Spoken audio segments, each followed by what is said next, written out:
ಕೋಲಾರ ಯುವಕನ ಕೊಲೆ ಆರೋಪಿ ಮನೆಗೆ ಬೆಂಕಿ ಹಣದ ವಿಚಾರಕ್ಕೆ ಯುವಕನಿಗೆ ಚಾಕು ಇರಿದು ಕೊಲೆ. ಕೋಲಾರ ಜಿಲ್ಲೆಯ ಶ್ರೀನಿವಾಸಪುರ ತಾಲೂಕಿನ ಸೋಮಯಾಜಲಹಳ್ಳಿ ಬಸ್ ಸ್ಟಾಂಡ್ ಬಳಿ ಘಟನೆ. ಮಂಜುನಾಥ್ 33 ಕೊಲೆಯಾದ ಯುವಕನ ಗುಂತುವಾರಿಪಲ್ಲಿ ಗ್ರಾಮದ ನಿವಾಸಿ. ಚಾಕುವಿನಿಂದ ಇರಿದು ಇಬ್ಬರಿಂದ ಕೊಲೆಗೈದಿರುವ ಮಾಹಿತಿ. ಶ್ರೀಮೂರ್ತಿ ಹಾಗೂ ಮೋಹನ್ ಇಬ್ಬರಿಂದ ಚಾಕು ಇರಿದು ಕೊಲೆ. ಕೊಲೆಗೈದ ಆರೋಪಿ ಶ್ರೀಮೂರ್ತಿ ನಿವಾಸ ಕೂಲುಗುರ್ಕಿ ಗ್ರಾಮದಲ್ಲಿ ಉದ್ವಿಗ್ನ ವಾತಾವರಣ. ಆರೋಪಿ ಶ್ರೀಮೂರ್ತಿ ಮನೆಗೆ ಬೆಂಕಿ ಹಚ್ಚಿದ ಮೃತನ ಸಂಬಂಧಿಕರು. ಬೆಂಕಿ ನಂದಿಸಲು ತೆರಳಿದ ಅಗ್ನಿಶಾಮಕ ದಳ ವಾಹನ ತಡೆದು ನಿಲ್ಲಿಸಿರುವ ಮೃತನ ಸಂಬಂಧಿಕರು. ಆರೋಪಿಯ ಗ್ರಾಮದ ಬಳಿ ಜಮಾಯಿಸುತ್ತಿರುವ ನೂರಾರು ಜನರು. ಸ್ಥಳಕ್ಕೆ ಶ್ರೀನಿವಾಸಪುರ ಪೊಲೀಸರು ಭೇಟಿ, ಪರಿಸ್ಥಿತಿ ಹತೋಟಿಗೆ ಹರಸಾಹಸ.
ನಾವು ನ್ಯಾಯ ಕೊಡಿಸೋಂಥ ಕೆಲಸ ನಾವು ಮಾಡ್ತೀವಿ, ಆಯ್ತಾ.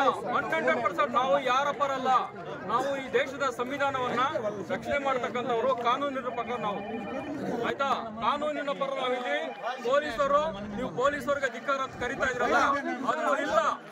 ಪೊಲೀಸರಿಗೆ ಧಿಕ್ಕಾರ ಅಂತ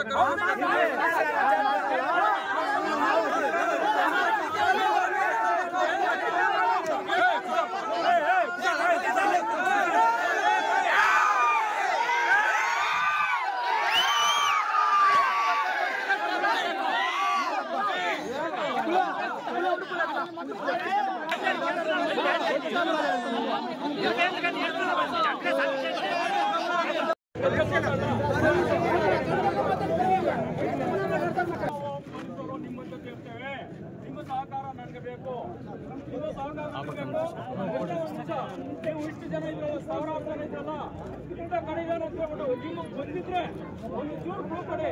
ಗೊತ್ತಿಲ್ಲ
ಕಮಿಟಿ ಎಲ್ಲ ಬರ್ತಾ ಇದ್ರೆ 1 ನಿಮಿಷ ನಾವು ಕಾಲಾವಕಾಶ ಬೇಕೇ ಬೇಕು.